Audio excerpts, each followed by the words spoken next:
We'd like to call the meeting to order of Tuesday, December 5th. If you are able, please stand for the Pledge of Allegiance and a moment of silent prayer. I pledge allegiance to the flag of the United States of America and to the republic for which it stands, one nation, under God, indivisible, with liberty and justice for all. Remain standing for a moment of silent prayer.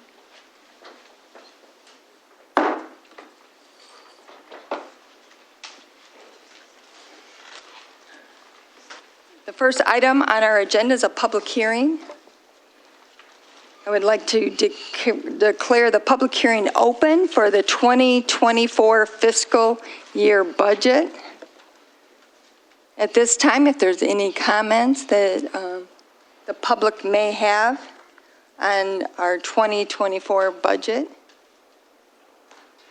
now is the time.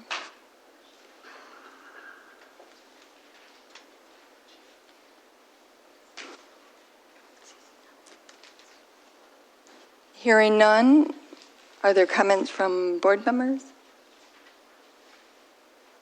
I discussed in the work session some of the changes were the request to add a temporary wage line item for seasonal internship for the community engagement in the amount of $6,000. And this will be an EMU student who needs to have an internship. Normally, it is not paid to have an internship. We've had a lot of planning interns, and we've always paid interns to be part of the township when they are working for us. So there's a budget of $6,000. We also, it was out of the 2024 budget for the GCSI lobbyist service. Kirk Profit was retiring, and we were just going to call upon them as needed for things that we are lobbying for. However, we have a 3-year contract, and that will end in December of 2024. So we need to rebudget for that. And we also received the public safety grant that we're going to formally accept tonight for the 14B court for the amount of $5 million. So if we could add that to our 2024 budget as well, that would be great. And that's the only comments that I have to add since we went in depth over the 2024 budget in the work session. Any other comments regarding the 2024 fiscal year budget? I would just say thank you for the work that's been done on it and for the presentations by Giovanna. And I appreciate the detail that you put in explaining everything. I think that makes it a lot easier for the public to look and see how we're spending money. Thank you. Thank you. Go ahead. Trustee Newman? And we did secure the $5 million grant from the state. Well, we're formally accepting it tonight. Okay. Yep. And we have a budget amendment. Okay. To actually include the revenue and the expenditures for 2024. Okay, great. Well, I will close the public hearing at 7:09. And we'll go on to the next item, which are public comments. You have 3 minutes to speak on for public comments. You can also speak on every agenda item. If you would just give your name and if you're a township resident, that would be great. Are there any public comments?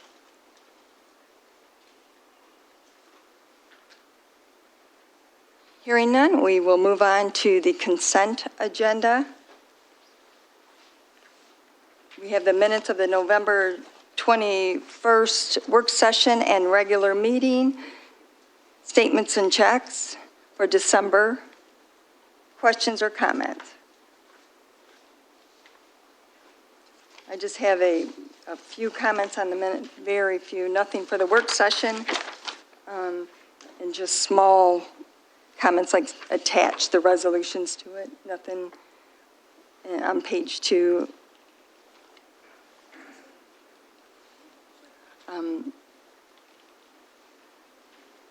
On page 2, the motion passed unanimously. Doesn't have to be there because we have a roll call vote. And on page 3, just attach the early voting location resolution that we had. And on page 4, under renewal of the drug court grant, just a motion was made by Clerk Gerald Rowe, very small. These are, and that's all that I have on the minutes. So, Madam Chair, is appropriate to accept the November 21st minutes with any corrections, which you just stated. And I guess any A other motion? discussion? Yeah. Yeah, I thought there, I think on one of them it had the names kind of, like at one point they're ABC order and then they're not. I don't know if it was the two different ones. We look and see. I would just, it's not a necessary item. I don't think they could be passed, but I think if we're consistent each time, I think that would be helpful. Other than that, that was it. So that's not, it has to be. So it's just a request. And I forgot on page 7, there was a motion for, made by trustee Peterson. Okay, it wasn't in the, it's not in the minutes. It doesn't say attached, how you normally put. It is a very small thing, because you usually have that, whatever's attached, you say see attached. And then, just on page 7, when we adjourned the meeting, or withdrew the meeting, withdrew the motion. So we just, and the meeting ended. Trustee Peterson withdrew her motion and Clerk Rowe agreed. So that was the only change on page 7, but very good. Well, Madam Chair, I seen that. I withdrew the motion and somebody handwrote it that you seconded. So is it clear that was in there or not? Because you did second it, right? I think that you have the authority to withdraw your motion on its own. But you agreed. No, but you seconded the motion. All right. though. Yes, we can do that. I Except am again just feeling a little frustrated because Supervisor Stumbo, myself, and Treasurer Eldridge sat down and went through all of these things, went through all the minutes together. So it's just a little disheartening to hear more edits, more comments, again, that are not about the content. And the resolution is attached to the agenda. We can add whatever you guys would like. But, well, pertaining to my question I just asked. Yeah. So what I'm saying is, I do believe, and you can go back to Brenda, unless you're not done, Brenda, but No, what I stated was, I made a motion. I believe you seconded it. If you didn't second it, fine. But I believe you did, right? I did second your motion. Okay, and then when I withdrew it, I'm just going is to the it clear? spot right Is now, it clear that you seconded when I did withdrew it, or not? Or who did that? That's Hold the on, question. I'm just going to we can add a line. Right now it says trustee Peterson withdrew her motion. And nobody, I don't, Because I can add that, I agreed with it. I think that you have the right to withdraw your motion without me. what does Robert Rule order says then? 'Cause I believe it does. Can yeah. add the line, Heather Rowe agreed, faster than I can look it up in Robert's Okay, but rules. I believe if someone seconds a motion, who appropriately Yeah. did the first motion, I- then they have to abide, I think. Honestly, I don't know that I've Yeah. ever had a withdrawn motion before. But you I said you're can going to add it. Okay, I'm If fine everyone with that. agrees that we're adding the line, Clerk Gerald Rowe agreed to withdraw the motion. On page because you were the supporter. Supporter, yeah. 7 of the regular fine, board that's meeting fine. minutes. I just had a question. And we did meet, and we did great. There was nothing on the work session, but according to OMA, I have to bring them up here, he said. So Normally, we would just email them, but we're not, that's not the process. So I thought they were good minutes, and Stan and I and you spent good time going over them. They were nothing major.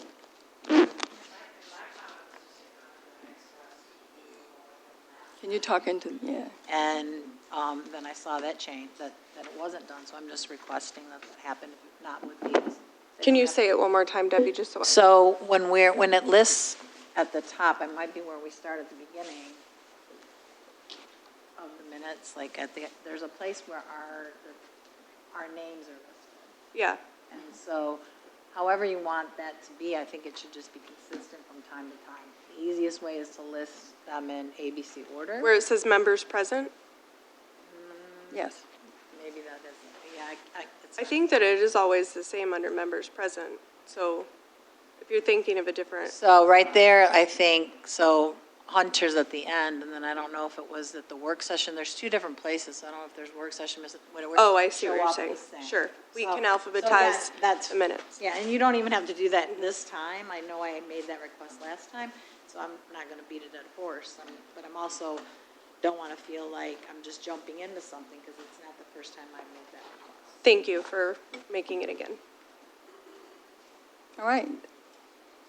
So we have a motion and support. It wasn't supported, Madam Chair, I don't believe. Support. Yeah. Motion by Peterson, supported by Eldridge to approve the consent agenda with the minutes Correction? corrections. Yeah. All in favor? Aye. Opposed? Motion carried. General legal update, Mr. Winters? Madam Chairperson, I continue to provide the board with all updates regarding a number of ongoing legal matters, and tonight, just to highlight a few of those, Township Attorney Dennis McLean did file in the Washtenaw County Circuit Court yesterday a petition seeking to declare the properties at 2402 and 2416 East Michigan Avenue, as well as the property at 850 Minion Street, public nuisance. These three properties are under the common ownership of Dari Holding, LLC, Camel Carriers, LLC, and OKD Transport. As the board recalls, the properties at 2402 and 2416 East Michigan Avenue, in fact, at 2416, there's still a significant amount of material. I don't know what exactly it is. Evan Pratt's office has been trying to took some samples and still trying to determine the composition of this material. It's a coal-like substance. There's chunks of coal in this mountain that has been deposited over a period of months. I do believe it's been reduced since the last time we spoke about this specific property. But the fact of it remains is that this property is not zoned to be some type of a material or transfer station. And the purpose of the lawsuit is to order the property owner to not only remove it, but to remove it to an appropriate location with safeguards, as well as to cease and desist any further activity of this nature on that property. Jason Michaelangeli previously issued a cease and desist letter also on this property and the one at 850 Minion. 850 Minion is one that you may have become somewhat familiar with because it backs right up to the residential property in which there is, for lack of a better way of saying it, almost a 24-hour operation going on right next to a residential neighborhood of actually hauling aggregate material, which is also not properly zoned for that purpose. And so these three properties, because they're under the common ownership of the parties I mentioned, has been filed, and the case has been assigned to Circuit Court Judge Carol Kunke. And I'll continue, and so will Attorney McLean keep you informed, because these go to not only quality of life issues in regards to Minion, it goes to the integrity of the zoning ordinances. It also goes to environmental impacts, the extent of which are at this point unknown, because a lot of the coal-like material has been deposited into the stormwater system. And then, again, that brings back to the point that Evan Pratt is trying to determine what's actually in that material because it has got into the stormwater system. So we spent a lot of time talking about stormwater, but at the same time, we have to make sure that there's no illegal discharge of chemicals into the stormwater system. And at the very minimum, you cannot just take your property and just use it for whatever purpose you desire without being held accountable, which is, again, a word that we use a lot, but sometimes we don't see a lot of backing of that word, holding someone accountable. So this is an effort to, once again, hold these parties accountable for the violation of the township zoning ordinances and the impact it's having upon the quality of life as well as the environmental impact. In regards to ongoing economic development, the township continues to get closer to a closing date with the Aldi Incorporated. I continue to be in contact with the attorney for Aldi. He's reviewed the development agreement. It's our hope, but we have a shot at trying to do the closing before the end of this year. But as you know, the township board closes for the traditional Christmas and New Year's holiday. I think it's December 22nd, I believe, 23rd, 22nd. And so it's only 2 weeks away from when the township will close until January 3rd. So we are getting closer, and all of us are moving in the same direction. The Road Commission is meeting tomorrow to consider the road improvement agreement the township board previously approved, and we'll know tomorrow after their meeting as to the approval of that document. There's also a court case, and over the years, you probably have seen very few court cases that involves the township's assessing department, and that's because the township assessor, Linda Goslin, and Deputy Assessor Brian McCleary have been very, very judicious in how they handled tax assessments and tax appeals, both at the Board of Review and at the Tax Tribunal. But there was one specific case they felt very, very strongly about that did result in going to the Michigan Court of Appeals. And that case involved a ProQuest who was trying to, what happened in ProQuest, they had a deadline to meet to file in order to seek a tax exemption, which they did not meet that deadline. They blamed it on the post office, but I can't control that. The bottom line is it's absolutely mandatory that application be received by a date certain. It was not, and therefore it was not eligible for this consideration by the Board of Review. They chose to, let's say ProQuest chose to appeal to the Michigan Tax Tribunal. The Tax Tribunal concurred that they did not have jurisdiction over this appeal because they had not fulfilled the requirements of deadline filing. ProQuest then, with the law firm of Dykema Gossett, filed an appeal in the Michigan Court of Appeals, again trying to overturn that decision. Again, Assessor Goslin and Deputy Assessor McCleary felt very strongly that this was a matter that was not only important to this township, but to tax assessors throughout the state in regards to what the deadlines mean. Either they mean what they say or they don't. And I'm pleased to report that the Court of Appeals did issue a court decision this past week, and you have a copy of that, in which the Court of Appeals did agree with the Township Assessing Department as well as the Michigan Tax Tribunal that these deadlines do in fact mean what they say. I'm mentioning that because a lot of consideration is given by the Assessing Department to try and, again, be extremely fair and judicious, but at the same time, they do not have the authority to extend deadlines or to ignore deadlines when corporations who have at their discretion the ability to hire as many CPAs and attorneys as they wish to So if they miss a deadline, it's not incumbent on the township to try and basically break the law to accommodate that tax appeal. So I mention that because it was important for the assessing department, and again, it's one that is going to be shared with tax assessors throughout the state of Michigan. So unless there's other specific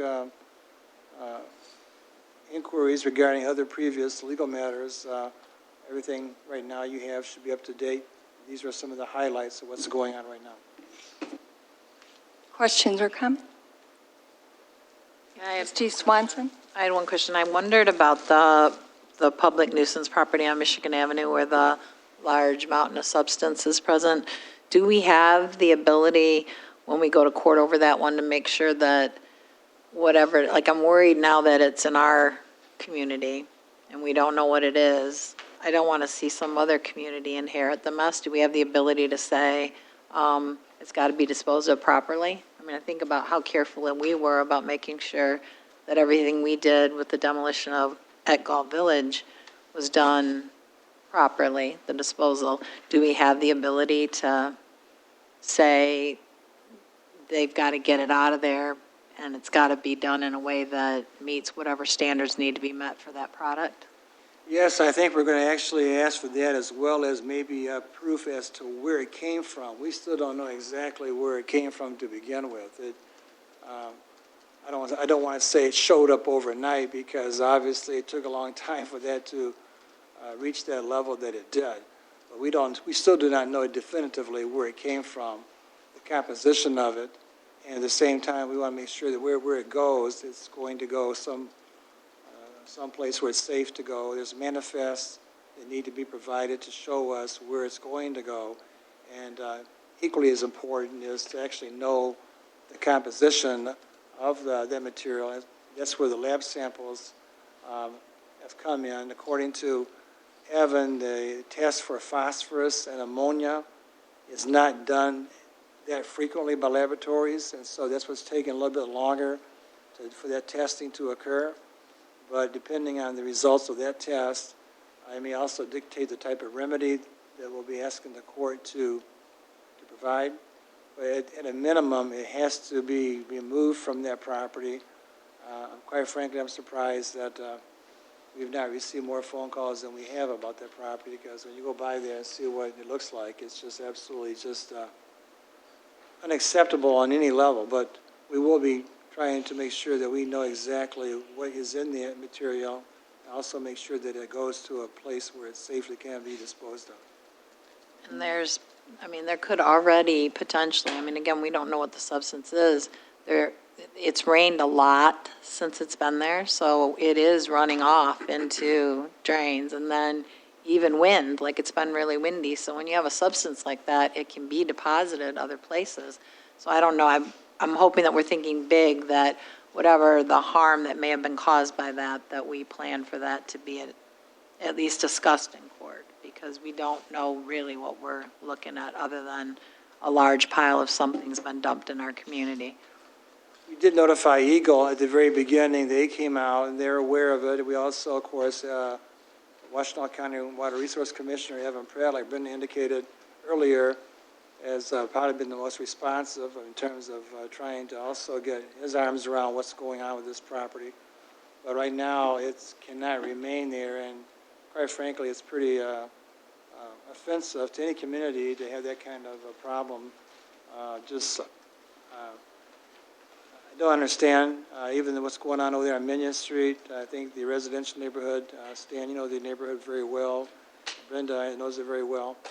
We receive phone calls practically every day from residents over there that have had they can't sleep at night. They can't go out and safely. In fact, they've been themselves threatened by the property owners. And it took a while to actually discover the different layers of ownership in regards to these properties. But now that we have everything, the case has been filed. And while they may be somewhat separate in terms of the violation, they are under common ownership. And that is why I'm at least grateful that at least we have $850 million in conjunction with Michigan Avenue Properties in court before one judge. We still got some issues going on in 950 Minion Street that will be held. There is also going to be actually a separate legal action being prepared right now. But all these properties that we talk about, they do impact, our residents. They do impact our everyday people trying to just, get by, get a good night's sleep to go to work. Is not to mention the fact that ordinances are supposed to be uniformly applied in a fair, even-handed manner. We try and do that, but at the same time, there are some people that just simply take a position that the rules or ordinances do not apply to them. And thankfully, we've had a great circuit court bench that's been tremendously, very, very helpful to the township in making sure our ordinances have been upheld. And so this is yet another chapter going down that road. It's somewhat different because you have, again, this mountain of, I guess it's not coal ash, but it's a coal substance that we have no idea where it came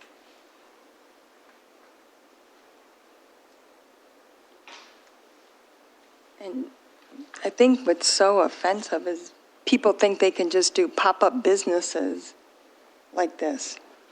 And it's trucking.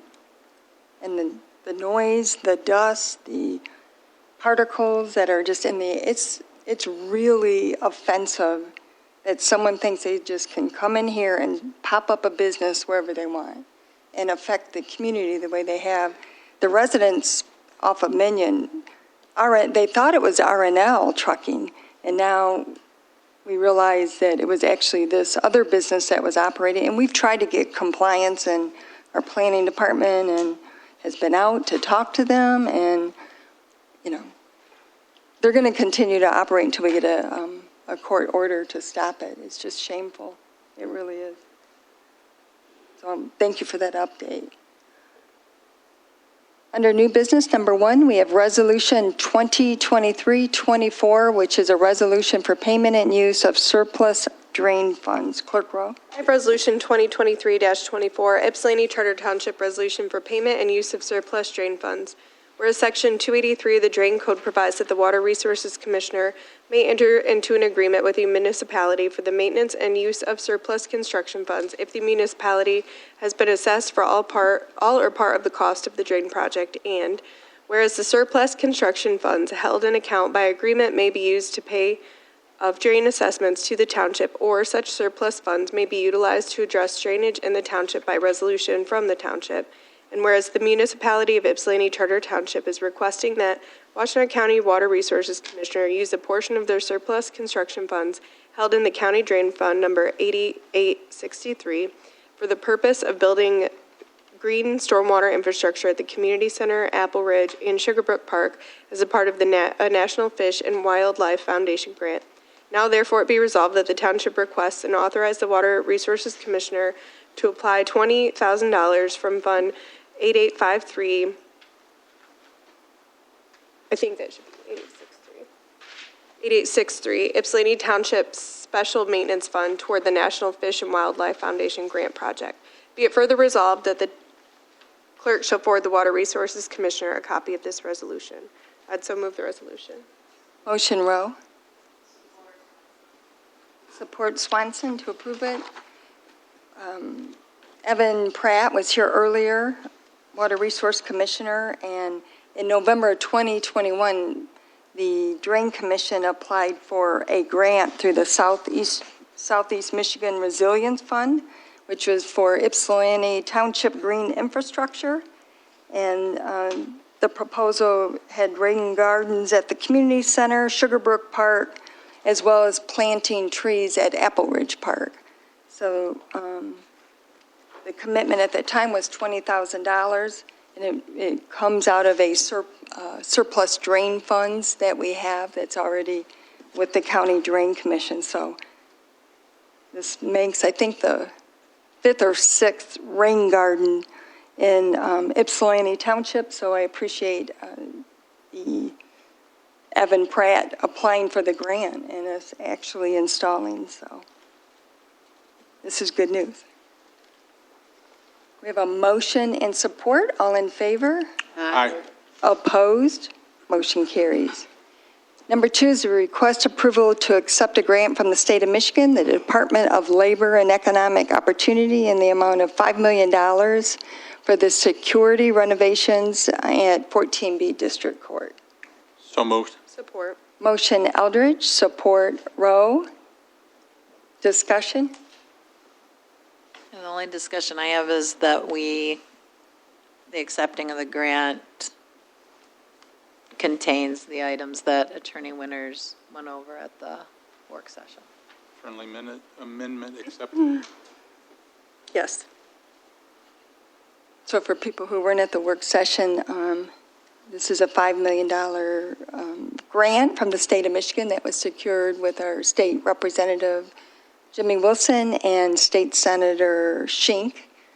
So they're the two that actually introduced the funding, and we've been waiting for years in order for this to happen. The court administration did a review and recommended the implementation of these changes. So with this $5 million grant, also on the agenda is to retain the architect to continue moving forward with bidding the project out and getting this done as soon as possible. So Judge Washington is here with us, and this is a great opportunity. Any questions or comments? Hearing none, we have a motion and support with the friendly amendment. All in favor? Aye. Opposed? Motion carries. Number 3 is a request to approve the agreement with OHM for the construction engineering for the Ridge Road Sidewalk Project, which is in the amount of not to exceed $69,000, which is budgeted. So move. Support Motion Peterson. Rowe, support Peterson. Good evening, Board. Parks. Matt Parks with OHM Advisors. In your packet, you should have a proposal dated November 13th. This is the oversight and administration of the contract to oversee Doan to add new sidewalk from Holmes to Clark, and also replace existing sidewalk from Clark to the township's northern border, Mott Road. OHM was involved in the design. We bid the project out a couple months ago, and the project's slated to start in the spring. Questions or comments? The lights are installed. If anyone has been down Ridge Road, they are the acorn lighting. It looks beautiful. And this will be the final part of the project, is to do the sidewalks and have it more walkable, and also include a bus stop pad so that we can have a bus stop added there. So Yep, correct. another good news story, right? Questions or comments? Hearing none, all in favor? Aye. Opposed? Motion carries. Thank you. Number 4 is Resolution 2023-20, the establishment of the supervisor's salary. Clerk Rowe?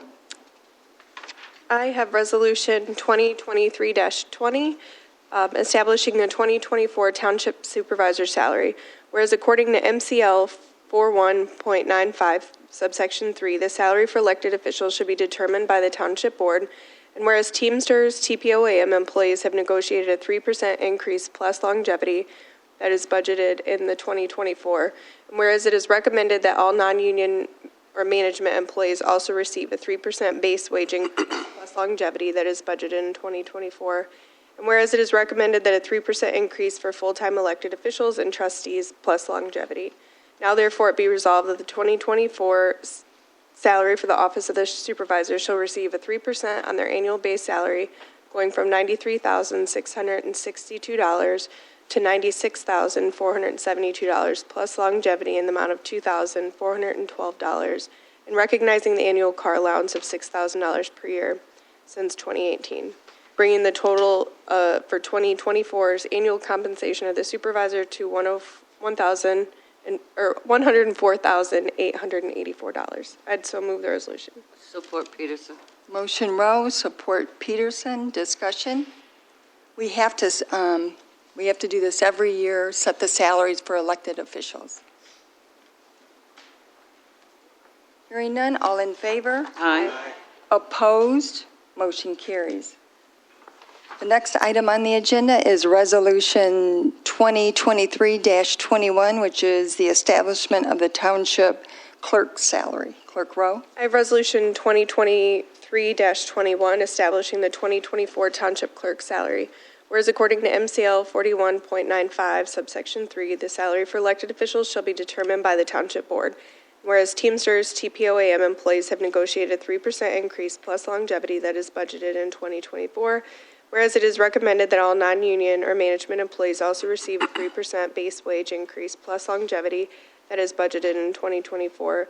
And whereas it is recommended that a 3% increase for full-time elected officials and trustees plus longevity. Now therefore it be resolved that the 2024 salary for the office of the clerk shall receive an increase of 3% on their annual base salary, going from $93,662 to $96,472 plus longevity in the amount of $1,447, bringing the total 2024 annual compensation of the clerk to $97,919. So, oh, you say- No. Oh, so move Peterson. Motion Peterson, Support. support Eldridge. Discussion? Hearing none, all in favor? Aye. Opposed? Motion carried.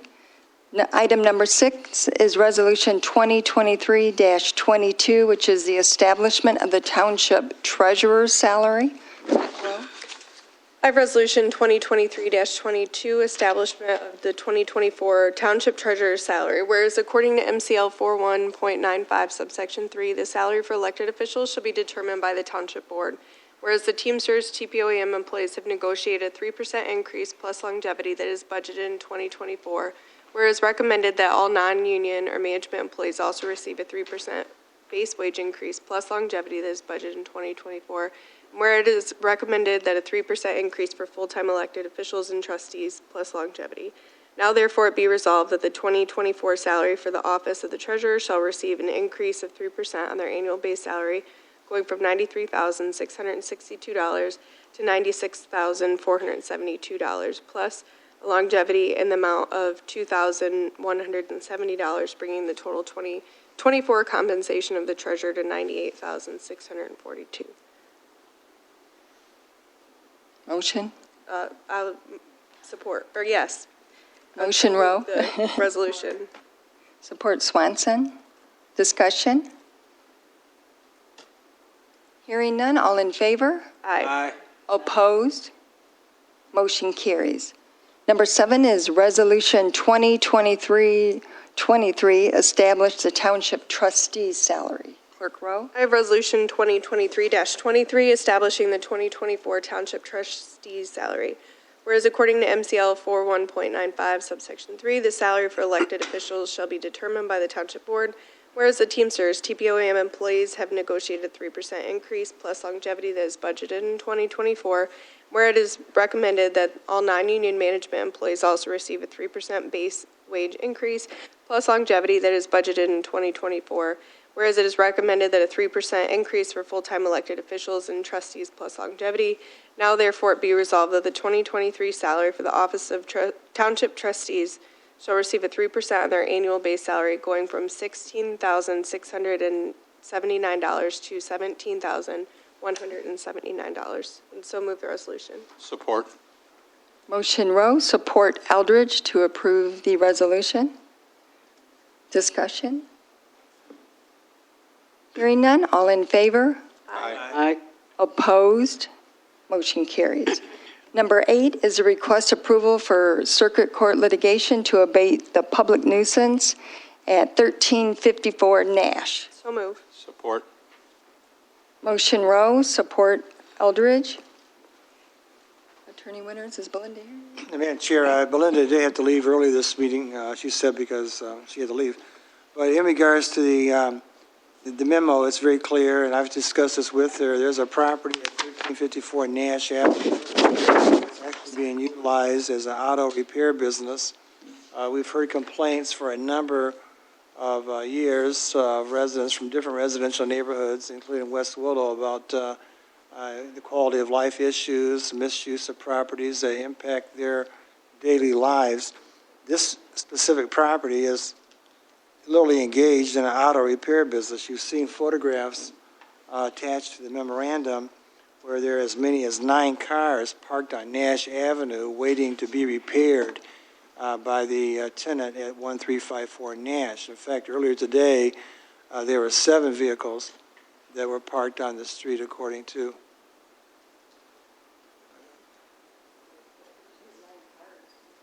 There had been as many as 9 cars at one time. In the photographs, there were 7 parked over there today. It interferes with not only the residents who live there trying to park on the street at times or have guests over. Quite frankly, it's also creating a noise and issues with the fact that you can't create a auto repair business in a residential neighborhood. So they've been dealing with this issue since 2022, and it's been pretty well documented in regards to their efforts to bring the owner of the property and the tenant into compliance. At this point in time, you have no really viable option left but to go to circuit court to, again, obtain an injunction to restrain this property owner from allowing his property to be utilized for an auto repair business on a 60-foot lot in a residential subdivision. I don't think anybody here would want to live next door to an auto repair business when they're trying to enjoy their neighborhood. And this is yet again another example of what the township's ordinance department or community standards deals with on a day-to-day basis. Questions or comments regarding that? I do know the largest investment we make is our home or our business, and this is negatively impacting it, and we try to get compliance. That's our first goal, but when they go out and then they clean it up, and then 2 or 3 weeks later, we get a call that they're back working. So the noise and the, just the number of vehicles being worked on, there seems to be a lot of skill, and maybe there's another location, to do this. These are not owned by the tenant. They've checked ownership.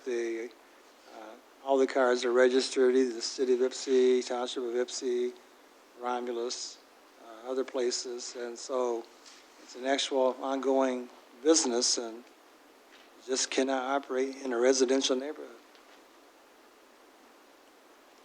We've been trying to get August of 22. That's when we first went out. And then they would clean it up and they would go back out. That's it. I think that's a definition of insanity, right? We have a motion and support. All in favor? Aye.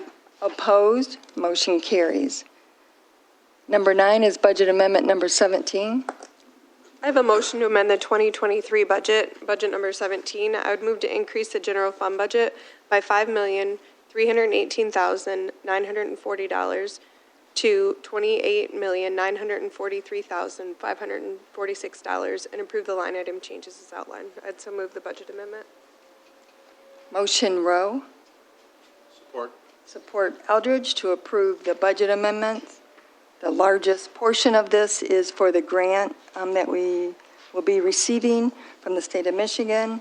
It also has the tax tribunal court appeals, legal services, as well as a streetlights assessment. We were $77,000, 500 off because we added additional lights at US 12, Huron Street, and Ridge Road. And it was not budgeted in 2023, but it will be corrected in 2024. So we also had legal services for contract negotiations and prosecution, domestic violence, prosecution as well. The courts continue to stay busy. Who supported that? Nobody. Yeah, Support. yeah, it was a motion by Rowe, support by Eldridge, right? Oh, okay. All in favor? Aye. Aye. Opposed? Motion carries. Under authorization and bids, we have the request to award the bid for the Ridge Road Sidewalk Project to Dome Construction in the amount of $482,528, which is budgeted for 2024. So moved, Peterson. Motion Peterson, support Swanson. It's me again, Matt with OHM. Yeah, so we opened up bids back in September. We gave an option to the contractor to either commence construction in the fall or wait until spring of '24. They opted for spring of '24. Same prices they will hold, so we're bringing this to you tonight to construct the sidewalk project I had previously mentioned. It's slated to get the contract books out to them, get those executed, and have a pre-con and start construction, I would say about mid-April, early May at the latest. Questions or comments? 6 bids were received. Yes, it was actually outstanding considering the time of year and how busy everybody was. We were happy to get 6 bids. And this is the lowest bid. Correct? Is this the lowest bid? Doan was the lowest, yes. Sorry, I didn't hear you. That's okay. Questions or comments? All in favor? Aye. Opposed? Motion carries. The next item under authorization and bids is to request to award the low bid for the Green Oaks Golf Course bathroom renovations to Lynch Construction in the amount of $198,614. So move. Motion Rowe. Support Swanson. Hi. Hi. That's correct. No additional comments on that. We are making the recommendation to award to Lynch Construction, who was the low bidder on the project. And for the record, you are? Lindsay Woods with Stantec. Thank you. Questions or comments on this? I'm just wondering, have we ever done work with this construction company before? This construction company before? I'd have to see if y'all had any direct connect relationships, but our company has worked peripherally with them in our other offices before. I don't have record working with Lynch Construction, but I did talk to Mark Pasco from Stantec earlier today. He said that they've worked with many of the subcontractors and called the references listed, as well as talked to the subcontractors about their relationship with Lynch and felt comfortable moving forward with them. There were 2 bidders on this, correct? There were 2. Yep. Questions or comments? I just want to see what was the next bid far off, or, I mean, $375,000 was the next bid, and this bid was $198,000. It's a little. okay.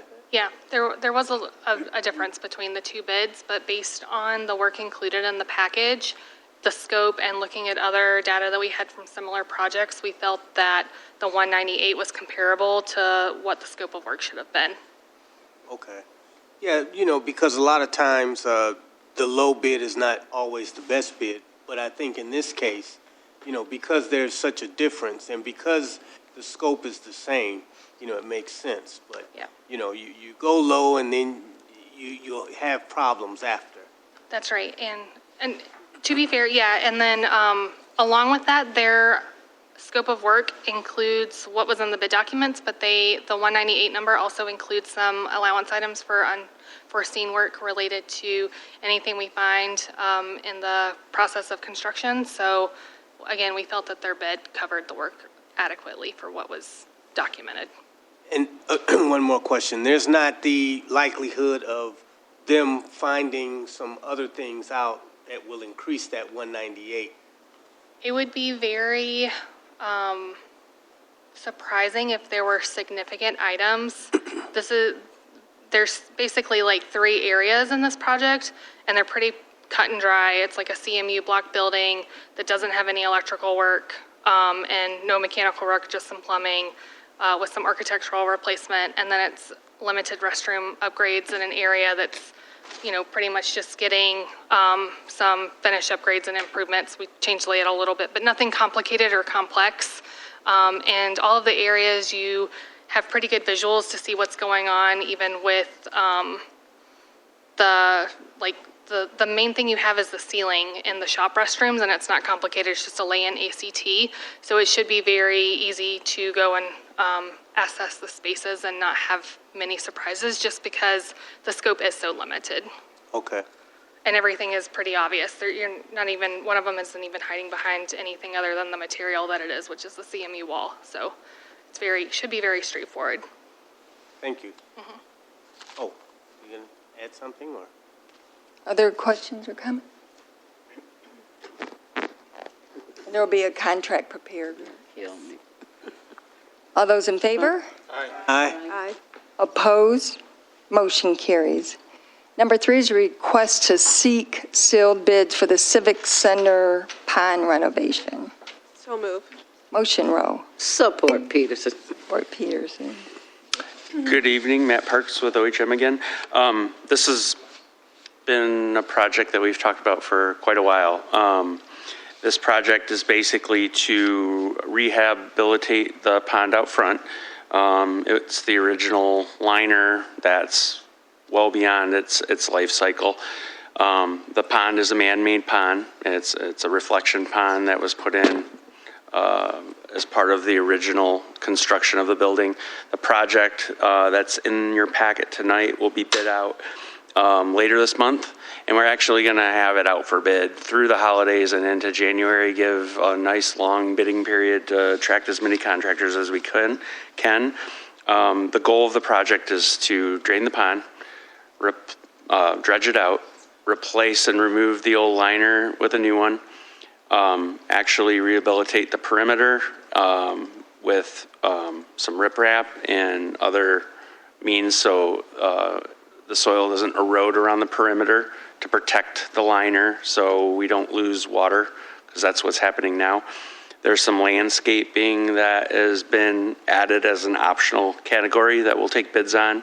We'll bring it back to the board to see if they want to pursue that, but that's a little bit of beautification, but there's a little bit of a strategy on how we place the landscaping to keep some of the bird and fowl that walk in and out of it that lead to some of the erosion. There's also an optional electrical allowance to upgrade and improve the existing fountains out there. So, and probably one of the most important parts and aspects to this project is the water currently is up against the existing building facade. There's been a history of leaking and water infiltration into the Civic Center. So when the water is removed, there's going to be an additional waterproofing and a land buffer that's put between the building and the pond for added protection. That will also include, or the added land buffer will also help with maintenance for the window cleaning and just overall better accessibility to the building. As part of the design, OHM helped the township relocate all the existing species out there. We were very successful, and we actually just delivered a report to John Hines today on the success of that. So the pond right now, as it sits, the water's dropped down. We're going to keep it that way until construction commences. It's going to help reduce costs in the bidding because there's only just a little bit of water left to get out of there. And then all the access, the construction access for this project will be coming in and out off of Huron River Drive. They're not going to be driving up and down Vets Drive. So access to this building, the parking lot, the driveway won't be interrupted. And all the activity will take place out in front of the pond on township property. So we're excited to get this going. If bids come in successful, we'll be back in front of you sometime in February. And we hope to start this either late February, early March. And it really honestly should go fairly quickly. We hope, a month or two, and do it during colder weather temperatures versus hotter temperatures, because once we start dredging and removing some of the sediment in the existing pond, it might get a little stinky. So colder weather is a little bit better for that. So any questions, I'd be happy to answer. Yes, Roderick Casey, Ypsi Just a moment. Township. Yeah. Go ahead. Yes, I'd like to know, within the next 10 years, is this pond still going to hold up from coming into the building? Yeah, that's a plan. This existing liner was in place for well over 30 years. And so the design for this would be that plus some. I think liners have come a long way. And the biggest part about protecting the building is that additional land buffer. So we're going to waterproof the building, the land, and then the liner will go around that too. So you almost have a double layer of protection for the building after this project's complete. So something we've been talking about for many years. Is it possible you could refill it with dirt and just make a garden out there? Make a And this what? money can be used and put in the general funds right now? I don't understand the question. Can it be filled up with dirt and made into a flower bed? Oh, I don't think that's a desire of the township at this time. Well, I mean, next 30 years, they're going to have to pay it off. Our kids going to have to go back through it again. Yeah, this is similar. Rod, if you could address the board, please. But Okay, sorry. just, it's kind of like you live in Huron Ridge, right? Right, And they have a pond there. yes, And it flooded because there was no maintenance on it. exactly. And this pond has grown a lot in size because of the soil erosion that's occurring, because the lining needs to be replaced. And we have to maintain it. And in order to do that, we have to dredge it like you did over where you were. And there was no flooding. Evan Pratt was here earlier. It really helps with a lot of issues that we have. But right now, the water is getting into the building. We have to move it away from it. And you cannot access you have to go in the water to actually clean the windows, because the way it was designed, there's no way to clean the windows other than someone to put a large ladder up to clean the windows on the outside. So by having this buffer that he speaks of, it's going to be much better, and to improve the way around the pond so the erosion doesn't occur either. Because if we let it go, it would go all the way out to the road, I think. Okay, so is you saying that this here pond retain water? And if that pond wasn't there, is water still get in that area or what? I mean, if they throw dirt in it and make it a garden, I mean, would the water go in and still flood it? You know, like some lands are made where they go into the valley, and are we in that area? Yeah, I'm not sure. I know it's clay soil here, so I'm not sure about what would happen to the water if it wasn't there. Yeah, it does take care of the runoff, as Supervisor Stumbo said, the runoff from the front yard. It does take some drainage from the rear parking lot as well. So it has an environmental aspect and stormwater management aspect to that. But right now, the problem is the erosion happened around the liner. So the water's seeping behind the liner, and then also we suspect that the liner has failed in the middle just because it's beyond its useful life. New liner will take care of that. It'll retain that water, and there is an overflow outlet when it fills up. So right now, the township literally at certain times during the summer has to refill the pond because it evaporates and we lose water through the ground and also into the building. So you have to refill it just to keep it looking aesthetically pleasing. But yeah, and this project will address all of those concerns. Okay, thank you. You're welcome. Thank you. Any other questions or comments? Hearing none, all in favor? Aye. Aye. Opposed? Motion carries.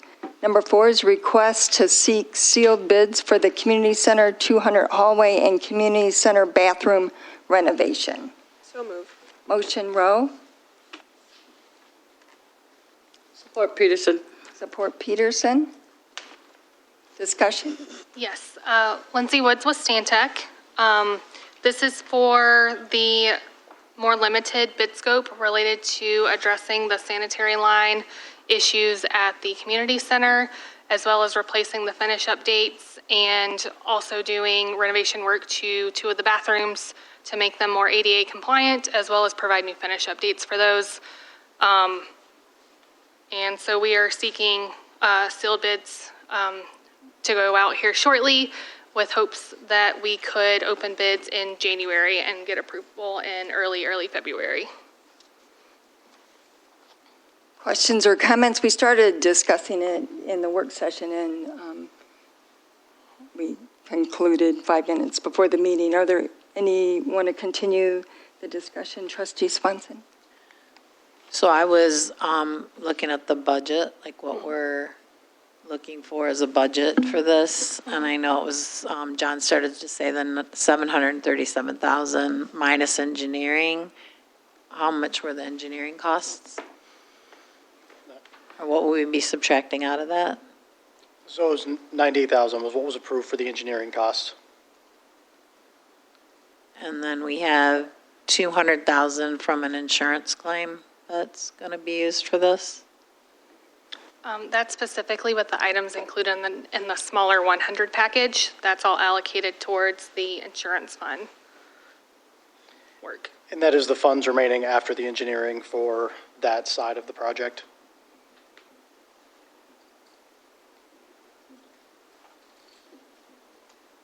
Any other questions or comments?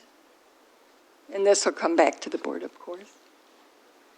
So the final cost, we've been over that. I'm thinking something else. Because I was thinking the, what was it, 1.2 versus 900,000? I don't know what the 1.2 represents. I'm sorry, Trustee Newman, what was your question? 8,000. I was just trying to find the difference. We had calculated, I guess, yeah, 39,000. Yeah, 937,000 versus 1.2 million. So 837,000 is kind of what is currently in the budget for this project. And with the scope that we're presenting to today, the cost estimate provided by Stantec is between 691 and 786. The original quote from A.R. Brower that was rejected at the prior board meeting was for 1.8. So this significantly drops the projected cost, as well as really for this first phase, or this phase they're presenting today, address the most dire concerns and gets the building hopefully reopened by June 2024 following this current timeline. Okay, thank you. I think, I won't speak just for you, but I think what we're really just trying to get at is the amount of work that needs to be done.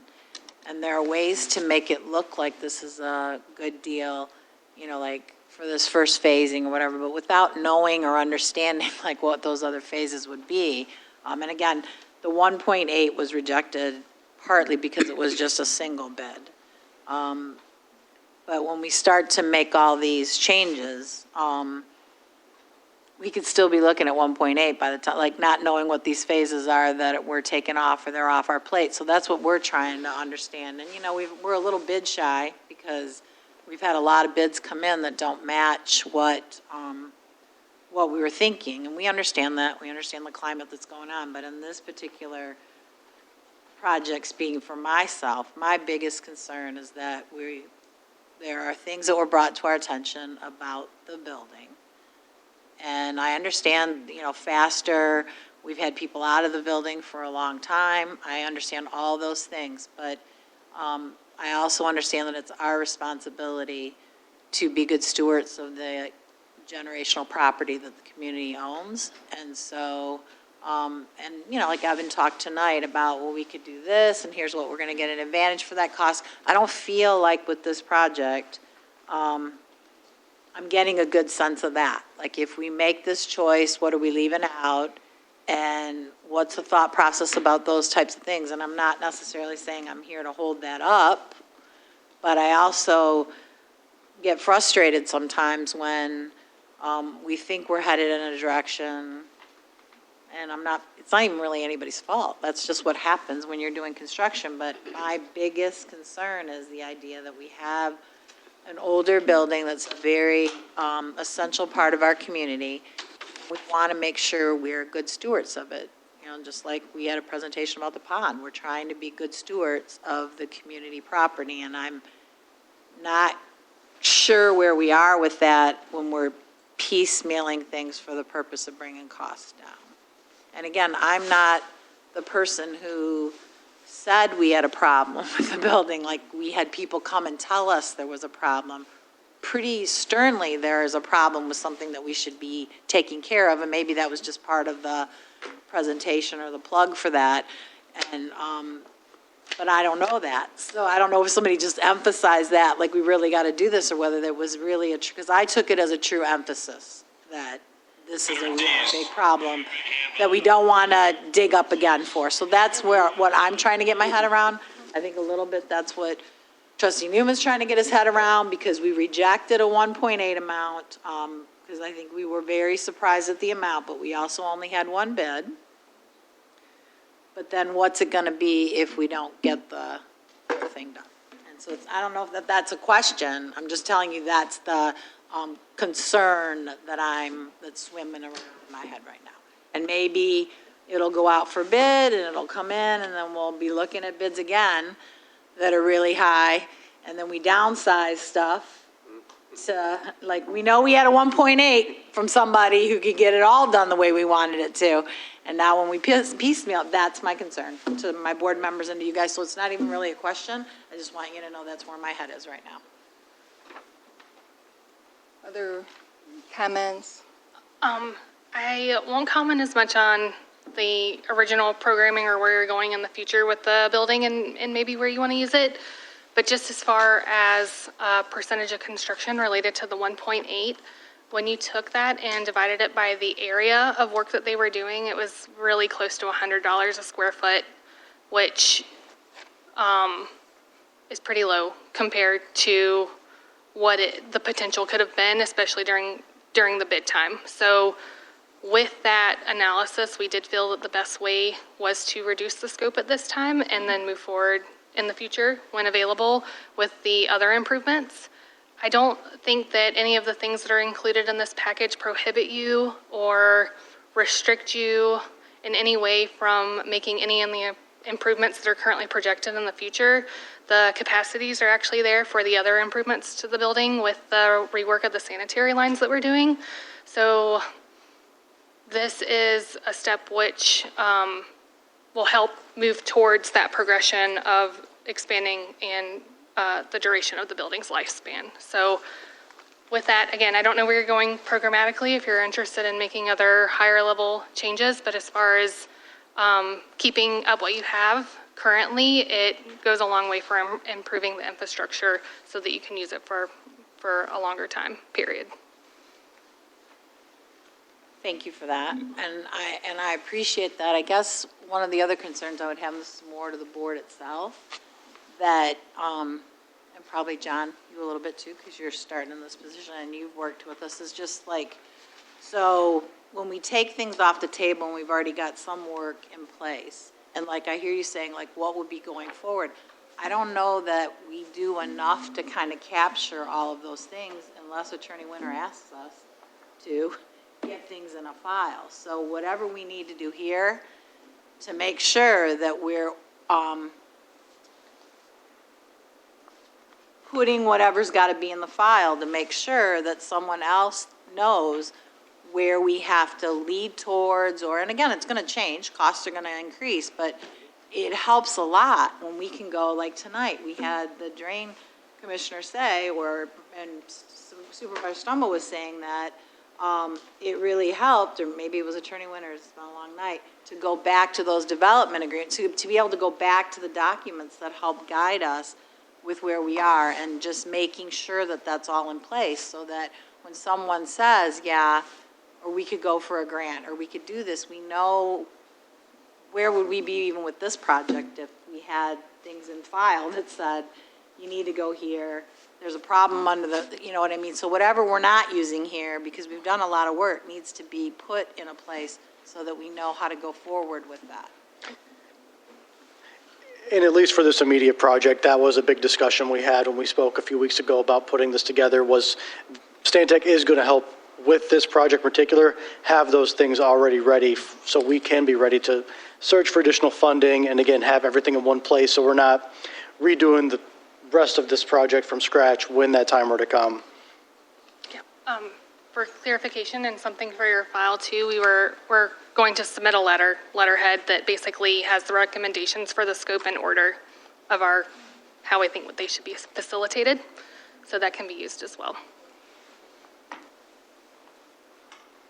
I know, hopefully we'll get bids because our seniors are losing their patience with the fact that it's been over a year. Oh, it'll be a year over Christmas, and that we've been trying to get this project moving, but it's no fault of anyone that it happened, that there was it, and we expanded the scope than what was the original scope that started. So I think the good news is we do have a progression availability to us, and we have done a lot of projects this year, and next year is going to be a tremendous amount of projects that are occurring, and by 2026 we have to use the ARPA funds.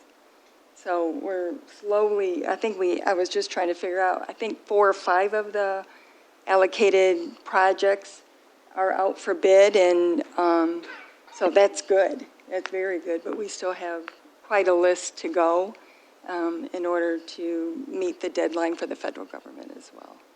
There's a lot going on, and this has been a great exercise to do. Right now, our general fund balance is at 19%. That's the lowest I can remember it being since I've been elected, because we've done so many capital projects. So I think it's good that we're investing in our infrastructure and in the people's property, and I appreciate it, but we have invested a lot in the last 2 years. And my tension is not to say that blame anybody or to say that people haven't done a good job or that I'm not appreciative.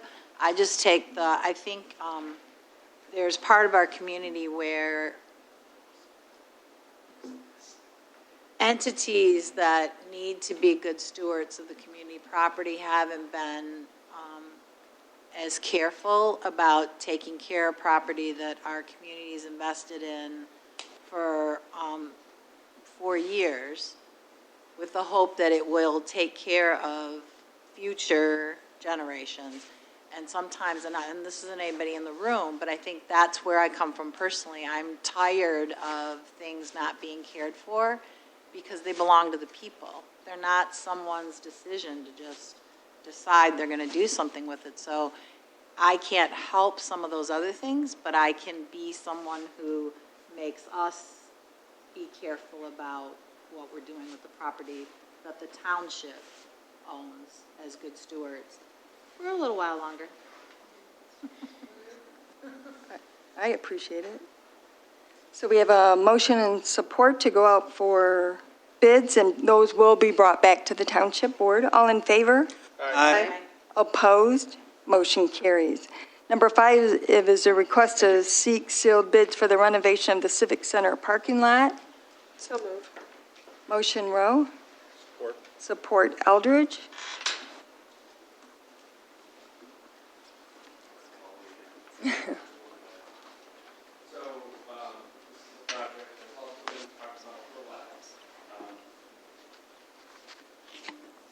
Sorry. This is a project that's been talked about for a while, Matt Parks with OHM again. The renovation of the parking lot, as well as the replacement of the water main.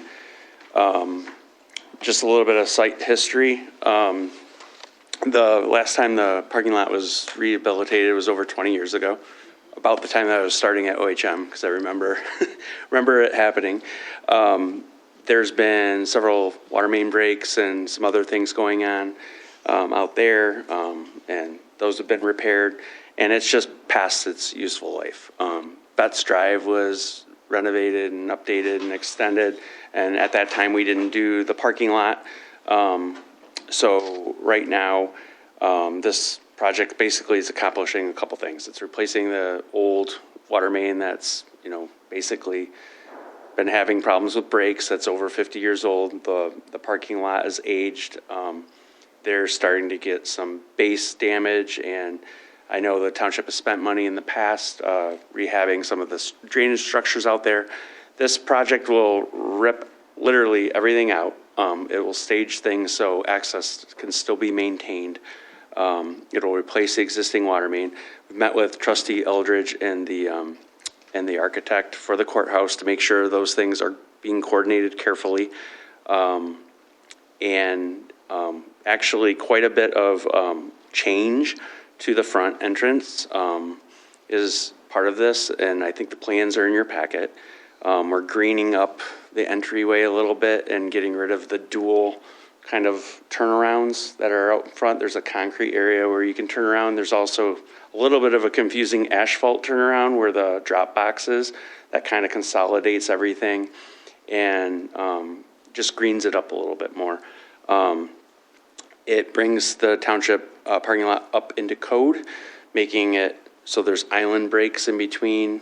Just like you would treat a developer and tell them to build a parking lot, you're bringing your own parking lot into compliance. And probably one of the biggest changes is when you come in off of Vets Drive and you pull in, we're adding some landscape islands out further to help the kind of, no better way to say it, but some of the speeding across the parking lot, just to kind of slow people down a little bit. So should make things a little bit safer for people walking to their cars, slow things down, improve drainage, replace utilities. So overall, and we put together a little slide deck, but there's some aerial pictures here that I'm looking at. I think it should be in the packet. I'm not sure if that made it in there or not, but I'm happy to share those with you. We're looking at bidding this fairly quickly, kind of the same time frame as the pond, but it probably will not get started until a little bit later in the season. I know there's some election dates next year that are very, very important to avoid.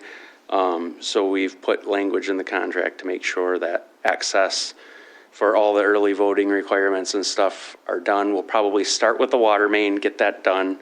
One thing I forgot to mention is it's not just replacing the water main from Vets Drive, it's actually adding a loop around, so you have a redundant source of water. So Township Civic Center should see increased reliability and better water quality coming in to the site, and it would bring that up to current standards that Yucca would like to see, as well as Eagle.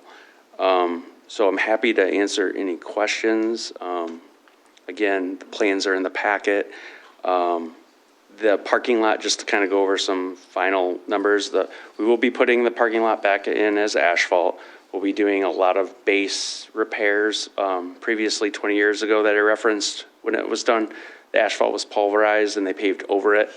This will actually take care of removing all of the base that's been compromised from just settlement that's been happening, key sidewalk removal and replacement, emphasis on accessibility and compliance with code, changing and updating some of the ADA spaces, and then again, I mentioned the water main. So overall, the parking lot estimate is around $800,000 worth of work, and the water main replacement is approximately $400,000. So this is a $1.2 million investment. Those are conservative numbers, but probably pretty accurate. Questions or comment? I'm sorry, Rod. Yes, Rod Casey again. First of all, you talking about lifting up the whole parking lot, replacing the whole parking lot? Yes. Okay. Yeah, you have to, whenever you do a complete renovation of asphalt, you have to dig it all up and put new down. Okay. Well, when I drove on the parking lot, it was pretty fine with me, okay, for one thing. And for two things, this money can be well spent on building homes for homeless right now. We got more pressing issues than a parking lot. You know, I've seen parking lots where they did have little broken spots that was cut out and replaced at a cheaper price. Yeah, we've done that. We have done that, yeah. And I would suggest that you continue to do it because we have a more pressing issue right now than a parking lot. Thank you. Thank you. One, I do want to point out, when Yucca is working on the south side, one of the lines somehow, when they turn the water off in order to repair it, and they turn the water back on, that's what causes often a water main break at this or the fire hydrant. So I'm not sure what causes that exactly, but they said sometimes if you turn water on too quickly after doing a major repair on a large water main, that it can cause that to happen. But because our pipes are Old and older brittle. and original, Yeah. that probably doesn't help. Yeah, when either. you turn on and off valves, you can get a water hammer issue. This will actually reduce that. You won't have that problem. You'll have new valves that are tied into the existing water main out on Vets Drive, which is much newer. And you'll actually be looped around. So when you close one valve, you'll still have flow 'Cause in, it's and they looped. can do Okay. repairs on it, and you won't be out of water. So let's say in 50 years, you do get a break, you can isolate the break and still be feeding water into the building more than likely. So this is why we usually ask for looping and redundant sources of water. So it's utility part of this project's pretty significant. And I heard what the Resident. resident said, you can mill and overlay, you can rehab pavement for so long until it's gone too long. And really, we will investigate when we take up the asphalt, if we can find savings, if we can find stone that isn't compromised and we can salvage some of it, we definitely will. And that'll be part of our job to oversee the job when it's under construction. So I'm hopeful we'll find some good stuff, but really what we want to do is get the township in a position where this parking lot will last you another 30, 40 years, just like the original did. Well, we have to change the entrance to 14B Court. I mean, you're going to have to change. Yeah, and there is People come in coordination there. with JFR. Like I said, we met once with Treasurer Eldridge and the architect, and there's some just modifications, and probably before we put this thing up on BidNet, just things we want to make sure that we're clear on. I mean, one option we did discuss is, do we want to wait and do this after the courthouse is done?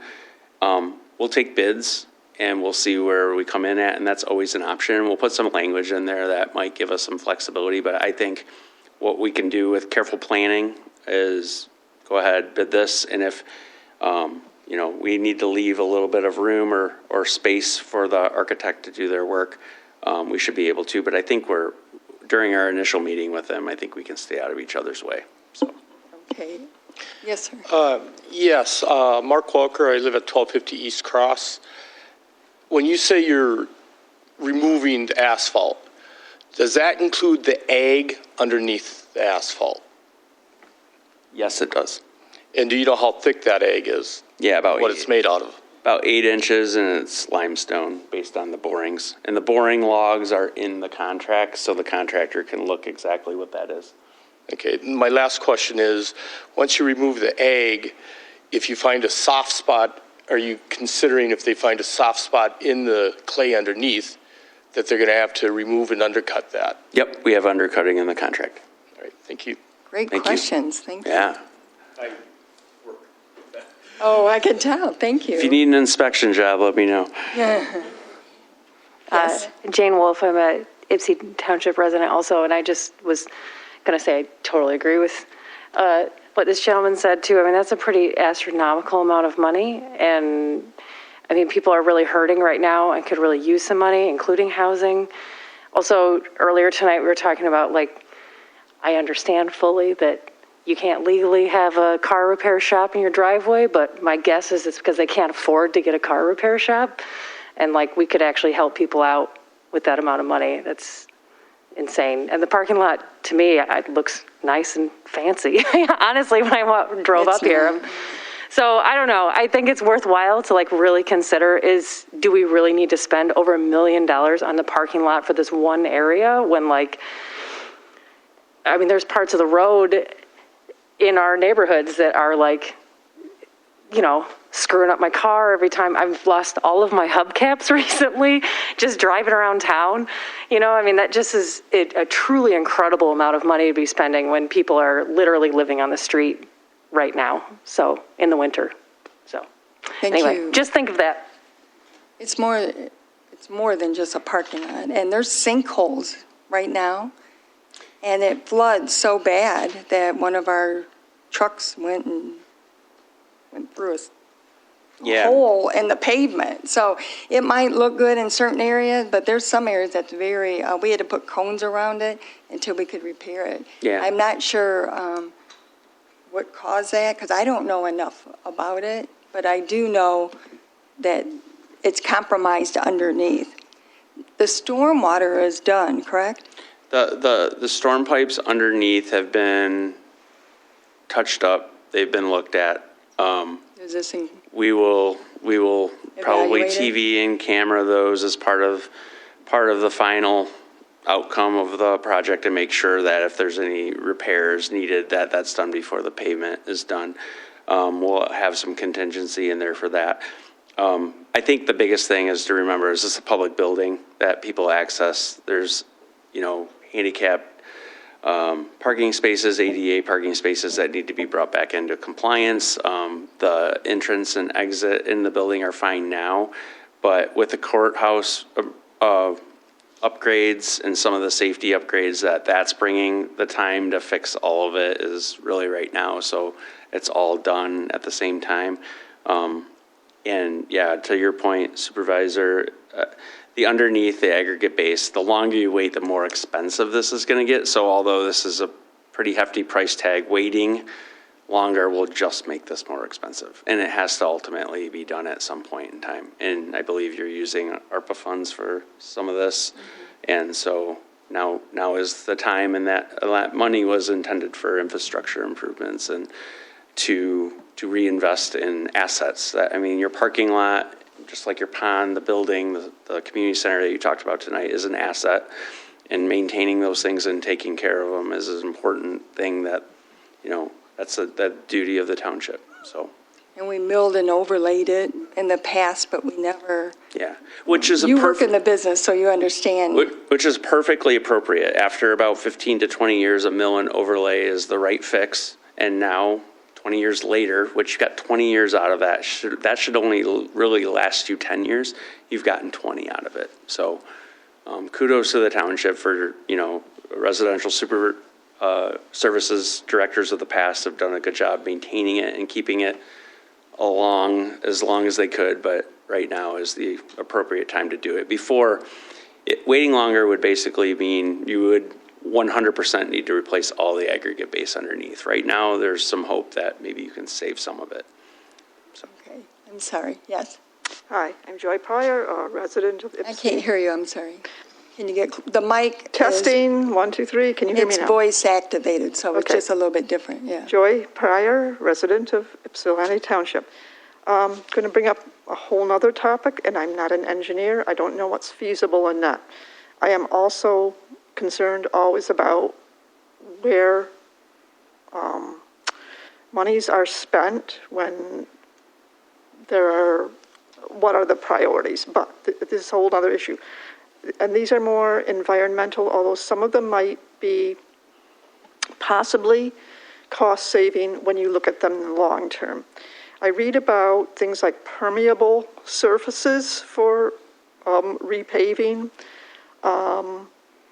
different materials that don't create more of a heat sink, like asphalt is black, it creates, so in urban areas you have Cement? heat created from these things. I agree. So are you looking at all these different possibilities when you determine that repaving has to be done?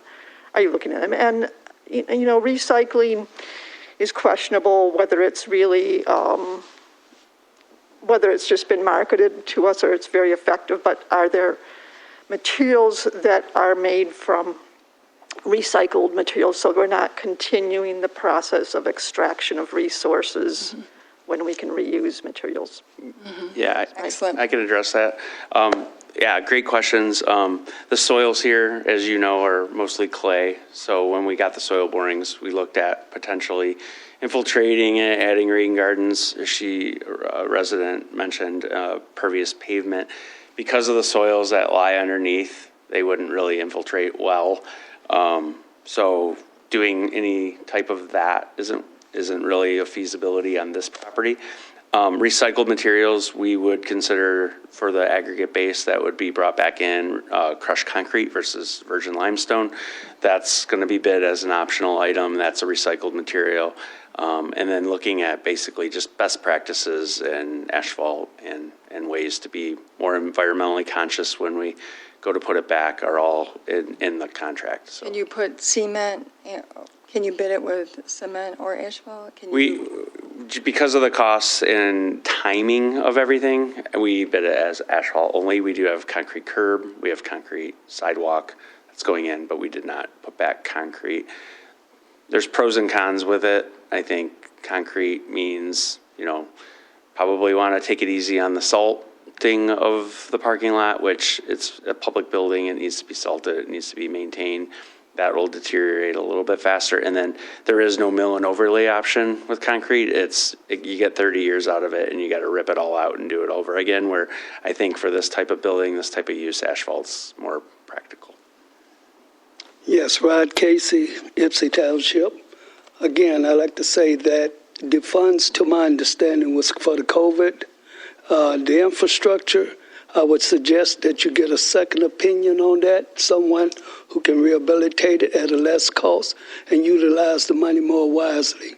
Thank you. Thank you. Yes, trustee Swanson? So I don't know what goes into creating EV charging stations, but I'm thinking even if we didn't put one in, could we have something in the plan that allowed for that to be there in the future? Because I know that's what we require from other businesses when we have them put in parking lots. So we would probably want to lead in what we ask, even if we can't put the actual station there, get whatever has to be done there so that if we had funds available to add it after that, we could. I'd like to see that in part of the plan. We talked about that a little bit during the design, and we thought the most appropriate spot to put EV, if the township decides to do that in the future, would be along that north side. And you have a green corridor where you could bring in conduit or something on that north side versus putting it under the parking lot now, and you might not necessarily want it there or. Say north side, where are you talking about? The north side of the parking lot. So as you Okay, walk okay, out of the not building part to the that we're- right. Not the part we're working on, is what you're saying? No, the part we were working on, but the conduit and the EV charging stations themselves could be outside the footprint of the. On the ground, Of the in the pavement land. rehab. Okay, As opposed to putting it in the pavement. okay. Yeah. I hear what you're saying. And then does this include behind the building, or is this just It the does part right not. here? It wraps around right to the edge. There will be, hopefully, maybe a carport project back there, Mm-hmm. but that's where they're going to stage a lot of the courthouse construction. So Okay. that would need to come at a later date. So and it does I- not include anything in the back? Correct. Okay. Any other questions or comments? I still would like to see concrete, but, We can bid it as an alternate. yeah, just as an alternate, just to see what the price difference is. Because I know cement or concrete used to be a lot more expensive than asphalt, but that's not the case Yeah, as much. It's much closer than what it was in the past. It ebbs and flows for sure. I'll follow up next week with John and maybe we can sit down. We need to talk about the pond landscaping anyway, so we can talk and put that together. We got to get this out probably in the next week or two, so we have time to put in an alternate for concrete. I just have a question. Which would last longer, asphalt or concrete, for the parking lot? Or does it matter? So I could go on for hours about this. You should never ask an engineer that question. The concrete, if you think about it really simplistically, and I'm making a lot of generalizations, if you put the concrete in, it'll last 30 years. At 30 years, you got to rip it all out and start all over.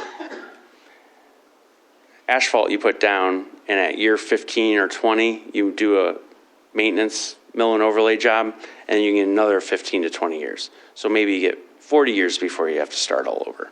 So it's a little bit of a loaded question, and it has a lot to do with the maintenance and how much salt you're using, how much you're doing joint sealing, crack sealing. So there's a lot that goes into that. But on average, concrete lasts longer. asphalt's a little bit more forgiving, and you can keep it alive longer by doing routine projects. So we've had, the current parking lot is asphalt, correct? Correct. Okay, thanks. All right.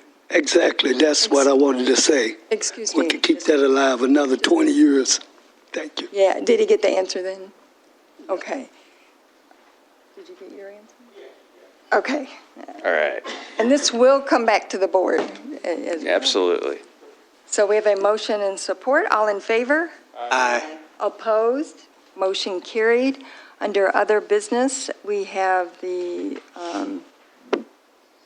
step 2 for the execution of the project for the architectural and engineering professional services for the renovations and additions at 14B District Court.